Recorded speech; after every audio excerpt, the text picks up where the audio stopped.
Part 1. The Woodcutter and His Wife. Once upon a time, a brother and sister named Hansel and Gretel who lived in a hut in the woods with their father, a poor woodcutter. Their mother had died when the children were very young, and after a number of years their father remarried. As soon as that new stepmother moved in, she made life very hard for the children. Hansel and Gretel were not allowed to eat until after the stepmother had eaten everything she wanted off. Hansel and Gretel tried to tell their father about their hard situation, but he would hear none of it.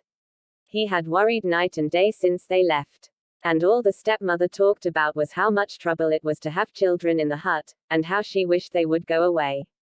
Yet the stepmother gave them more hard work to do. One day Gretel begged her father, "Please, father. We work all day long, and we're hungry." But the stepmother. That night the two children were not allowed to sleep in the hut at all.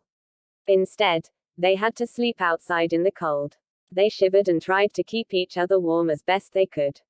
Winter was coming, and the clothes they wore were so thin it felt as if they. The next morning when the sun rose, Gretel turned to her little brother. "Hansel," she said, "we cannot stay here anymore. We must escape, today." The next morning when the sun rose, Gretel turned to her little brother.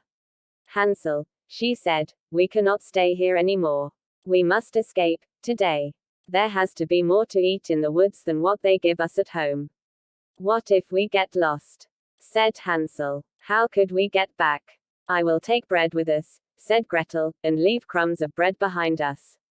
If we have to come back, all we need to do is to follow the crumbs back home." And so the two of them escaped from the house into the woods, and left behind their hard life. Part 2. Into the woods. They went deeper and deeper into wood. They looked for something to eat in the woods, an apple tree, pear tree, some nuts on the ground, even dried up berries. But there was no food to be found. The trees and bushes were all past the time when they bore fruit. The poor children were hungrier than ever. At last, poor Hansel and Gretel knew if they did not return to their hut, they would surely starve. All they needed to do was to follow the breadcrumbs that would lead them higher. When they looked for the trail of breadcrumbs, there was nothing to be found. The breadcrumb trail was no more. Hansel and Gretel were struck with grief. The birds must have swooped down and stolen away all the breadcrumbs. The sun was setting. A wolf howled in the distance. Hansel and Gretel knew they were lost and hungry. Now they were scared, too. "Gretel," whispered Hansel in fear, "what will we do?" She did not know what to. All of a sudden, Gretel saw a small light shining from far away. "It must mean someone was living therein. Bet whoever lives there will be kind and will take us in." The two children sped as fast as they could to the light in the distance.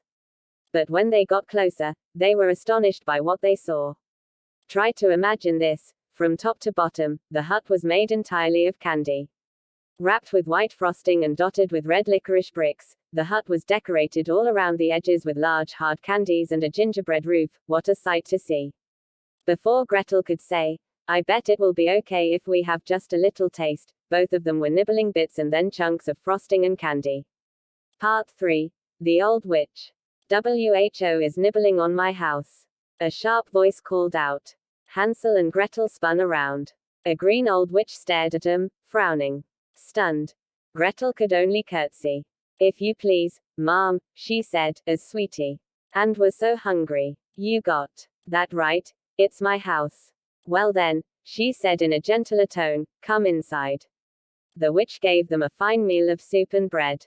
As they licked their spoons and swallowed the last crust of bread, they looked around. Then what the brother and sister saw turned their hearts cold.